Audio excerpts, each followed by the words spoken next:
میرے شوہر کی اچانک موت نے ہماری زندگیوں کو ویران کر کے رکھ دیا تھا۔ میری دونوں بیٹیاں جو چڑیوں کی طرح چہچہاتی تھیں بالکل خاموش رہنے لگی تھیں۔ اپنے باپ کی جدائی نے انہیں توڑ کر رکھ دیا تھا۔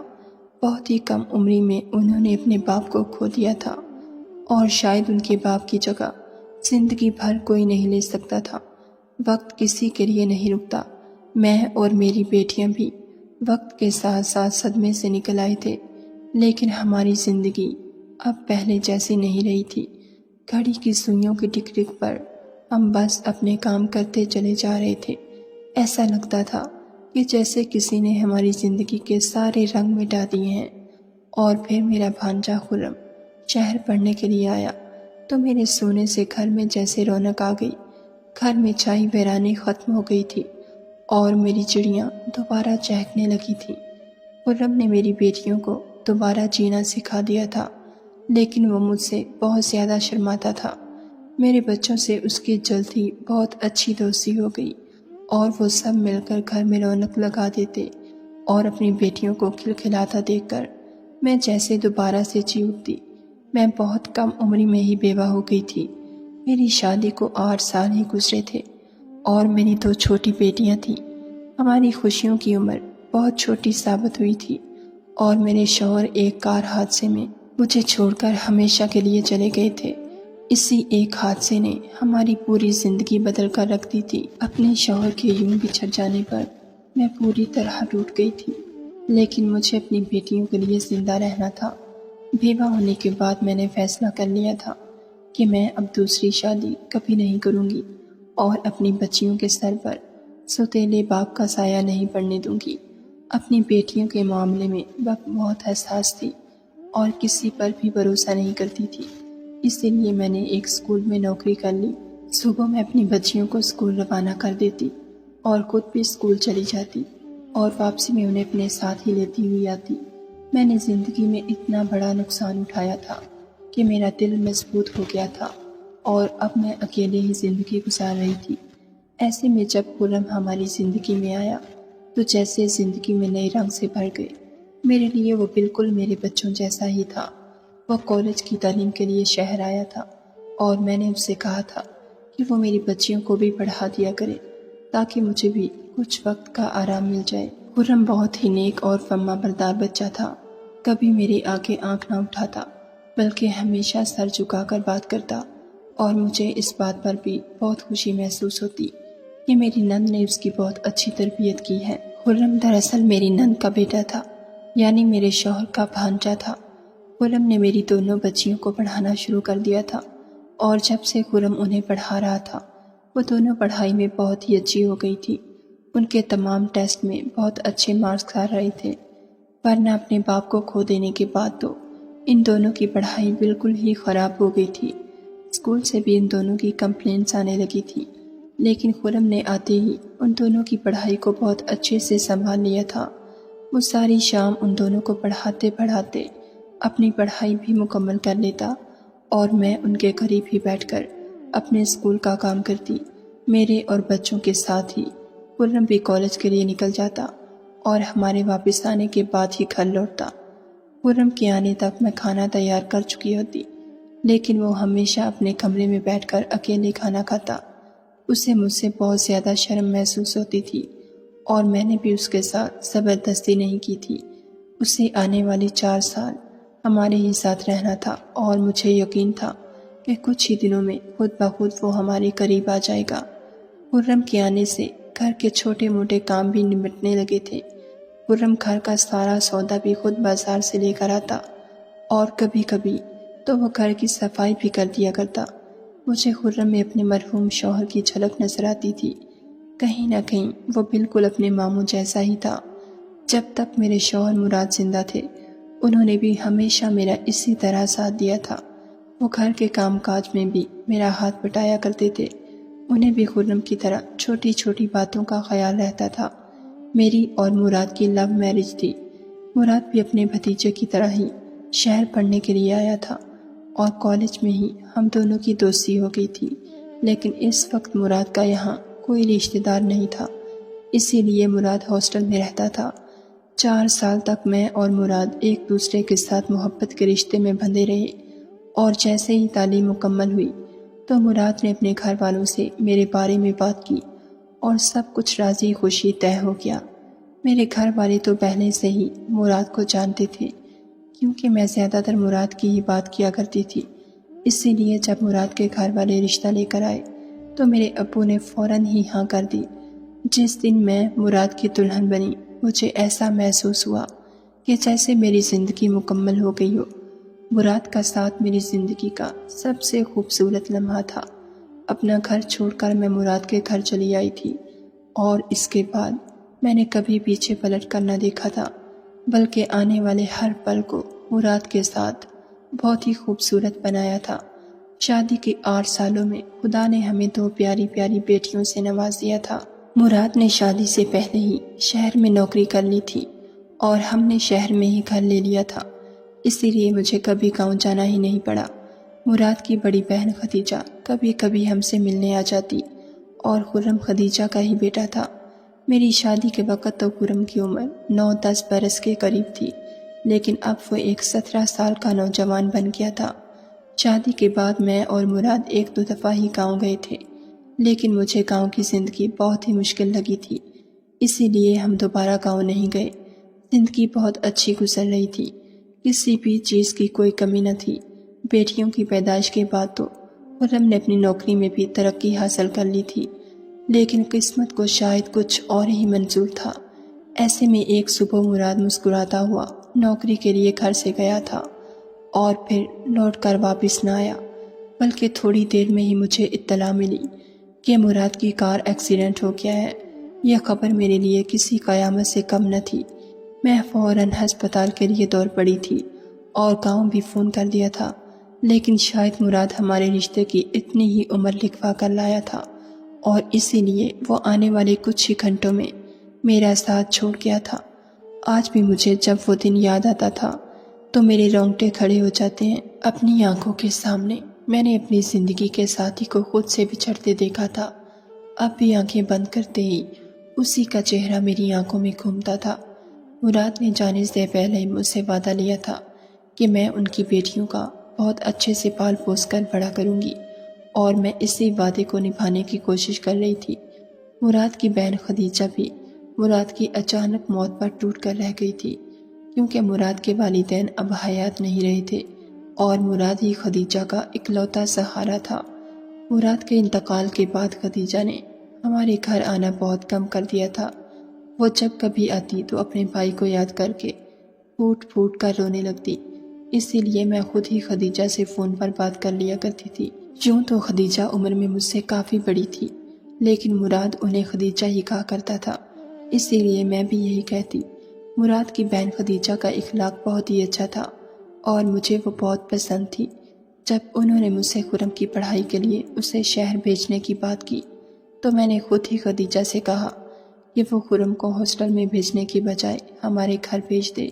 میرا گھر خرم کے ماموں کا ہی تو گھر تھا، اور یوں مجھے بھی کسی کا ساتھ مل جاتا۔ میری بات سن کر تو جیسے خدیجہ کی مشکل ہی حل ہو گئی، کیونکہ وہ خرم کو اکیلے ہاسٹل بھیجتے ہوئے گھبرا رہی تھی۔ خدیجہ نے مجھے بتایا تھا کہ خرم ایک بہت ہی سیدھا سادہ اور شرمیلا لڑکا ہے، اور بہت جلدی کسی سے گھلتا ملتا بھی نہیں، اور میں نے خود بھی دیکھ لیا تھا کہ اسے ہمارے گھر آئے 1 مہینہ ہو گیا تھا، لیکن اس نے ابھی تک مجھ سے ٹھیک طرح سے بات بھی نہ کی تھی، بلکہ جیسے ہی میں اس سے کوئی بات کرتی تو وہ شرم سے سر جھکا لیتا، اور رات کو بھی جلد ہی اپنے کمرے میں جا کر بند ہو جاتا، جبکہ میں اور میری بیٹیاں لاؤنج میں بیٹھ کر رات کو ایک ساتھ ٹی وی دیکھا کرتی تھی، لیکن وہ کبھی بھی ہمارے ساتھ نہ بیٹھتا۔ میری دونوں بچیوں کی خرم سے اتنی اچھی دوستی ہو گئی تھی کہ وہ خرم کے کالج سے آنے کے بعد سارا دن اس کے ساتھ چپکی رہتی۔ میری چھوٹی بیٹی عالیہ تو ہر وقت اس کے کندھوں پر چڑھ کر بیٹھی رہتی۔ خرم بھی اس سے بہت زیادہ لاڈ کرتا تھا، اور روز ہی اس کے لیے چاکلیٹ لے کر آتا۔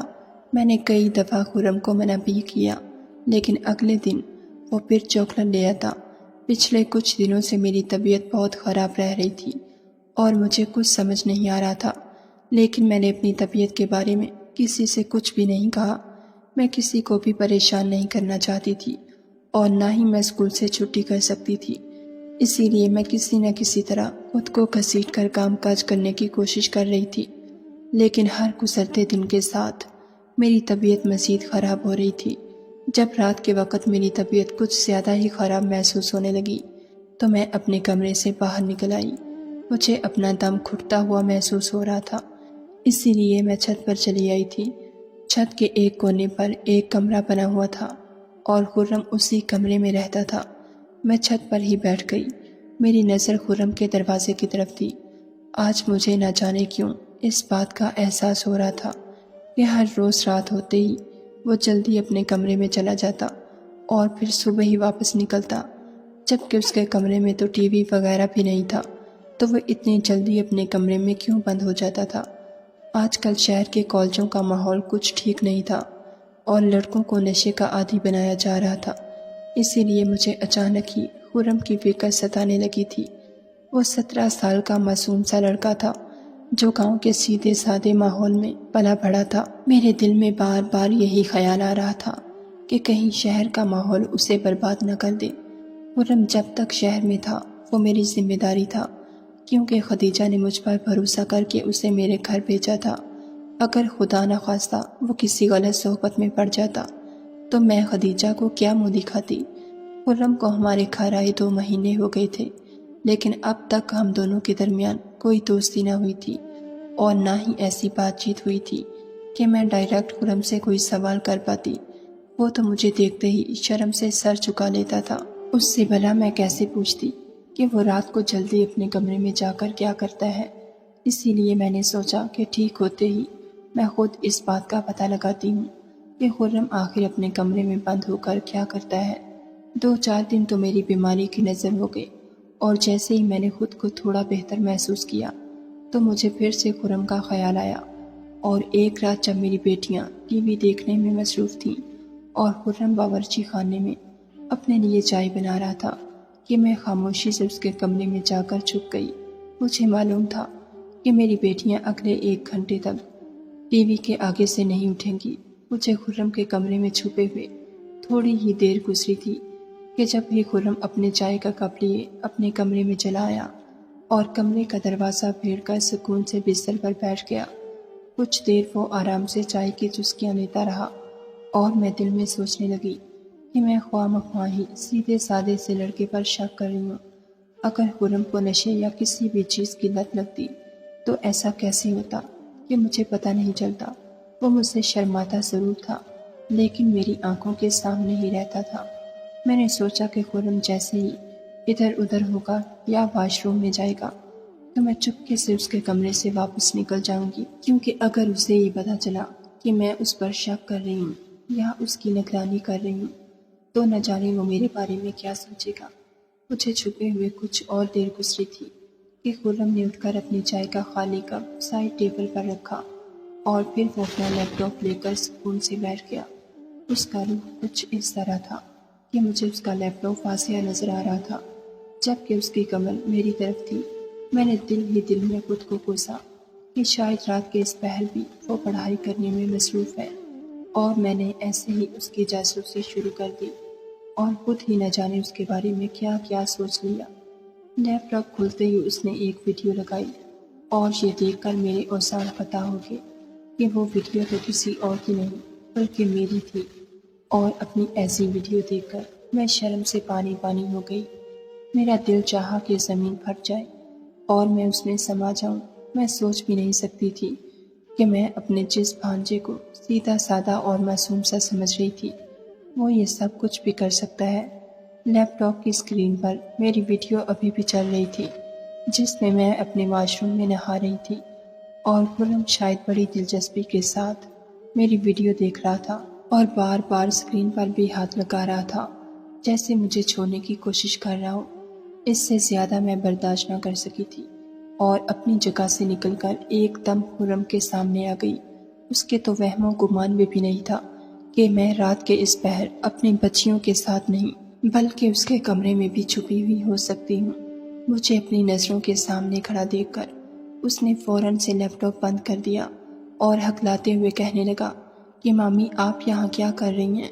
میں نے ایک زوردار تھپڑ اس کے چہرے پر رسید کیا اور اسے کہا کہ میں نے اپنی ویڈیو دیکھ لی ہے اور میں جان گئی ہوں کہ اس نے چوری چھپے میری ویڈیو بنائی ہے۔ میری بات سن کر خرم نے اپنا سر جھکا لیا اور کوئی جواب نہ دیا۔ میں نے اسے گریبان سے پکڑ لیا۔ میں جاننا چاہتی تھی کہ اس نے آخر میرے ساتھ ایسا کیوں کیا، جبکہ میں نے تو اسے اپنے گھر میں پناہ دی تھی اور اپنی بیٹیوں کی طرح ہی عزیز رکھا تھا۔ وہ میرے لیے میری اولاد کی طرح تھا۔ میرے شوہر مراد اس سے بہت محبت کرتے تھے کیونکہ وہ ان کا اکلوتا بھانجا تھا، لیکن اس نے تو میرے اعتبار کی دھچیاں بکھیر کر رکھ دی تھی۔ اس نے کب، کیسے اور کس طرح میری ویڈیو بنائی، مجھے تو اس بات کا بھی علم نہ تھا۔ اور جب میں نے حد سے زیادہ سختی سے اس سے دوبارہ یہ سوال کیا تو وہ سر جھکائے کہنے لگا کہ میں نے آپ کے واش روم میں ایک خفیہ کیمرہ لگایا ہوا ہے اور میں روز آپ کی ویڈیو دیکھتا ہوں۔ آپ مجھے بہت اچھی لگتی ہیں اور میں ہمیشہ سے ہی آپ کو بہت پسند کرتا ہوں، اور جب میں گاؤں سے یہاں آیا تو اپنے جذبات پر قابو نہ رکھ سکا، اور ایک دن یہی بات میں نے اپنے کالج کے دوست کو بتائی تو اس نے مجھے مشورہ دیا کہ میں آپ کے واش روم میں خفیہ کیمرہ لگا دوں اور روزانہ رات کو آپ کو دیکھ کر سکون حاصل کر لیا کروں۔ اور ایسے ہی ایک دن میں کالج سے معمول سے کچھ پہلے گھر لوٹ آیا۔ آپ اس وقت تک گھر واپس نہ لوٹی تھیں اور اسکول میں ہی تھیں، اور اسی بات کا فائدہ اٹھاتے ہوئے میں نے آپ کے واش روم میں کیمرہ چھپا دیا۔ وہ سر جھکائے بڑی ڈٹائی سے اپنے گناہ کا اظہار کر رہا تھا اور میں اس کی اس ہمت پر حیران تھی۔ میں نے بہت دکھ سے اس سے پوچھا کہ تمہیں ایسا کرتے ہوئے بالکل بھی شرم محسوس نہ ہوئی؟ تم بھول گئے کہ میں تمہاری مامی ہوں، تم میرے لیے میرے بیٹے کی طرح ہو۔ میری بات سن کر وہ ہنس پڑا اور ہنستے ہوئے کہنے لگا کہ آپ کس غلط فہمی میں جی رہی ہیں۔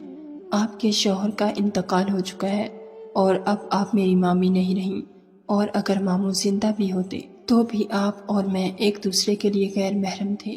میں جب سے شہر آیا آپ میری آنکھوں کے سامنے تھی اور میرے جذبات کا امتحان لیتی رہیں۔ ایسے میں میرے لیے خود کو روکنا بہت مشکل تھا، اور پھر جب میں کالج گیا تو وہاں میں نے دوست بنائے اور انہوں نے میرے اندر کے جذبات کو مزید جگہ دیا اور مجھے زندگی کا ایک ایسا رخ دکھایا جسے میں نے کبھی پہلے نہیں دیکھا تھا۔ میں آپ کو مامی کی نظر سے بالکل بھی نہیں دیکھتا۔ آپ میرے لیے ایک عورت ہیں جس کے آگے پیچھے کوئی مرد نہیں۔ خرم کی یہ بات سن کر تو میں نے اس کے منہ پر ایک اور زوردار تھپڑ رسید کر دیا تھا۔ اس نے بڑی آسانی سے مجھے سچ کا آئینہ دکھایا تھا جو میں دیکھ نہیں پا رہی تھی۔ دیکھا جاتا تو وہ ٹھیک ہی کہہ رہا تھا کہ وہ اور میں ایک دوسرے کے لیے نامحرم تھے اور مجھے اسے اپنے گھر میں پناہ دینی ہی نہیں چاہیے تھی، لیکن مجھے کیا خبر تھی کہ وہ اس طرح میرے اعتبار کو توڑے گا اور اپنی ہر حد پار کر جائے گا۔ میں نے خرم کے لیپ ٹاپ سے اپنی ساری ویڈیوز ڈیلیٹ کیں اور یہ دیکھ کر میرے ہاتھ پاؤں کانپنے لگے تھے کہ اس کے لیپ ٹاپ میں میری بے تحاشا ویڈیوز تھیں۔ میں نے اسے کہا کہ وہ ابھی اور اسی وقت اپنا سامان لے کر نکل جائے کیونکہ اب میرے گھر میں اس کی کوئی جگہ نہیں تھی۔ خرم کہنے لگا کہ وہ مجھ سے محبت کرنے لگا ہے اور مجھے اپنانا چاہتا ہے۔ میں نے ایک کڑی نگاہ خرم پر ڈالی اور اس سے کہا کہ میں کوئی تماشا نہیں چاہتی، اس لیے بہتر یہ ہے کہ وہ خاموشی سے ہمیشہ کے لیے میری زندگی سے نکل جائے۔ میں نے اس سے کہا کہ میں خدیجہ کو اس بارے میں کچھ نہیں کہوں گی، لیکن وہ دوبارہ کبھی مجھے اپنی شکل نہیں دکھائے گا۔ میری بات سن کر خرم نے خاموشی سے اپنا سامان سمیٹ لیا تھا۔ میں جانتی تھی کہ وہ عمر کے جس حصے میں ہے اس میں اکثر لڑکے جذبات میں آ کر غلط حرکتیں کر جاتے ہیں، لیکن مجھے ہرگز بھی اندازہ نہیں تھا کہ وہ اس قدر آگے نکل جائے گا۔ خرم نے رات کے اندھیرے میں خاموشی سے میرا گھر چھوڑ دیا تھا اور میں نے اپنی بیٹیوں کو اپنی آغوش میں لے لیا تھا۔ خرم خود تو چلا گیا تھا، لیکن مجھے محرم اور نامحرم کے بیچ کا فرق بہت اچھے سے سمجھا گیا تھا۔ میں جان گئی تھی کہ اللہ نے ہر رشتے میں اسی لیے حد رکھی ہے تاکہ انسان کو کوئی نقصان نہ اٹھانا پڑے۔ مجھے یقین تھا کہ جیسے جیسے خرم زندگی میں آگے بڑھے گا اسے اپنی غلطی کا احساس ہو جائے گا۔ میں نے خدیجہ کو اس بارے میں کچھ نہیں کہا تھا۔ خرم نے مجھے ایک بہت بڑا سبق سکھا دیا تھا۔ میں اب اپنی زندگی میں کبھی کسی نامحرم پر بھروسہ کرنے والی نہیں تھی۔